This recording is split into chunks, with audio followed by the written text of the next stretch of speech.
What I find great about this moment is that we, the MFA and the Menil, have these exhibitions at the same time, the Braque and Magritte, who didn't really know one another, but who kind of performed at the same time. They did, and they're two great European artists of the first half of the 20th century. And so there's a lot of symmetry, and I'm delighted that we could, in a sense, collaborate by having these two exhibitions open more or less simultaneously, close at the same time. The mystery of the ordinary here at the Menil, obviously this is the second venue, like in your case.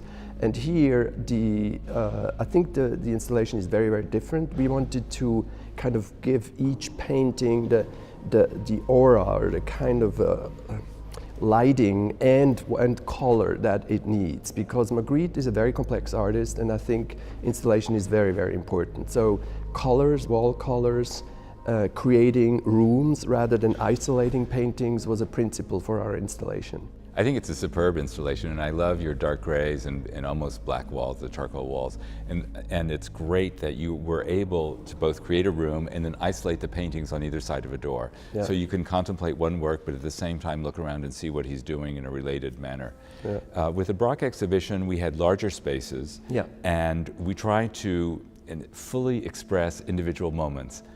The Fauve moment, yeah, yeah, the Cézannist moment, the beginning of Cubism, after World War I, these beautiful still lifes and figure paintings, and then that great efflorescence in the 30s and 40s. Which is not so well known, actually. Yeah, and it's the late Braque, and it's something that the Menils appreciated, and I think people in our city have long understood is how great the late Braque is. But of course, for Magritte, I mean, the Menils, it's the most important collection in the world, isn't it? Well, the most important outside of Belgium, certainly, yeah. And like with the late Braque, which is not so well known here, we also showed the late Magritte in another small show. So yes, there's again kind of a parenthesis that brings both shows together in some ways, or creates this kind of dialogue almost. But what I'm struck, Joseph, is by how different these two artists are. I mean, they're a generation apart, yeah, and their art could not be more diametrically opposed. Yeah. No, and I think at the same time it's like they're performing sort of almost in a distance from the big guy. In Braque's case it's Picasso, yeah, and in Magritte's case is Surrealism, the movement, Breton, and all these sort of people who were very authoritarian and kind of challenged him, and he insisted on his role, his sort of borderline position in Paris. So yeah, it's very interesting. Yeah, and I was struck too as I was thinking about our conversation today, how different their philosophical stances were. We don't know much about Braque's, philosophy, but we can see it in his art. Yeah. He believes in a positive contribution, that humankind can make a difference, that beauty exists, and that he can find it, and he can find a new and unexplored beauty. Yeah. What I'm struck with Magritte is how cynical he was. Yeah. And how he was essentially a nihilist, that he said, his paintings were about mystery, but the mystery is ultimately unknowable, and ultimately there's no meaning. So you look for meaning, the meaning is mystery, but mystery has no meaning. Yeah, I'm not sure though if he's a nihilist. I think he's kind of a skeptical, really. He looks at reality and paints it, so he creates this kind of trap for the viewer, because you recognize what you see, because it's the most banal things, a pipe or an apple or a gun or a tuba or anything. Yeah. And then he kind of undermines your own perception by placing the wrong name next to it, or that kind of thing. So I think there's the same kind of idealism actually between Magritte and Braque. I think this kind of still believe that art can change can make you see the world in a broader way, and I think that's still this idealism is still there, even with Magritte, although he seems like he's kind of a cynical guy. Well, I would say the ultimate proof of his cynicism is that he was making forgeries after the war, painting forgeries after Picasso. Yeah. So in a way, that is the ultimate denial of a positive impact of art. But I think he understood very well that he could play with our minds. Yeah, that's what he wanted. He wanted to play with, he was manipulative in that way. Yeah. The joke was always on us. Yeah. And I think he was the ultimate joker. And that's why I talk about his cynicism Yeah. and his nihilism, is because he's always in the background laughing at us. Yeah, but laughing about himself too. Oh, of course. He knew that he was involved in the human condition. Yeah. And by the way, the human condition, it's great to mention that, because there's a painting with that title, The Human Condition, in this show. Yeah. And but I think, and that's actually it's a very philosophical title, but the painting is the most banal you can think of. It's a painting of a landscape in the foreground, and the background, the landscape matches the painting. So it's a trap again. And I think this, what you said about forgeries, forging Picasso, in a way it was copying Picasso and misleading it. And he used an empty bottle of wine that he had shared with his friends. They always came together on Friday evenings and drank.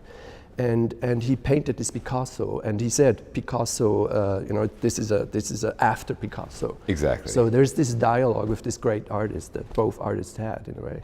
They did, and Picasso, of course, was constantly stealing ideas. He said, weak artists borrow, but great artists steal. So that idea of theft and appropriation was certainly true.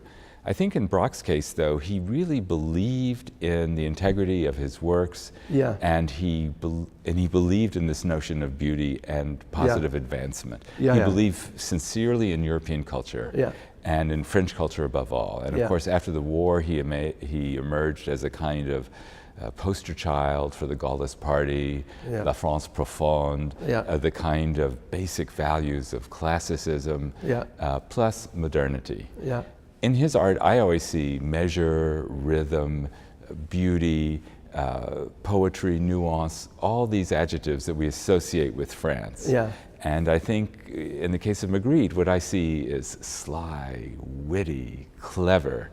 It's a different form of also European, modernism. I mean, the Dada and Surrealist movement came out of the same kind of First World War breakdown, values and of doubt, really, in the values of European culture and human culture.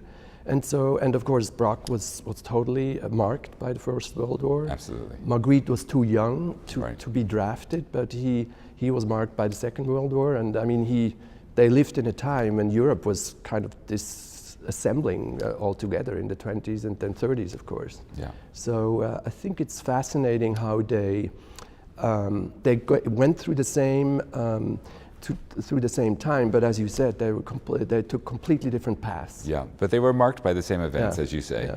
And Surrealism is a big factor for both of them. So we know Braque's role as an inventor of Cubism. Magritte was attentive to Cubism, but it wasn't a primary factor for his art.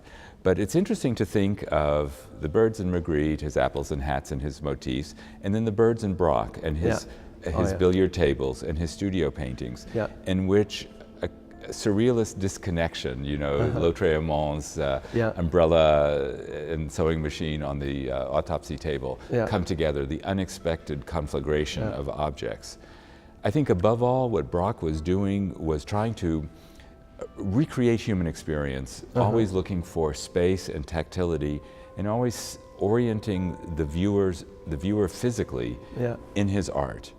And I think he also kind of tries to bring together again kind of the broken parts. I mean, these still lifes, and even in during the Second World War, they're kind of fascinating. They're like utopias in a way.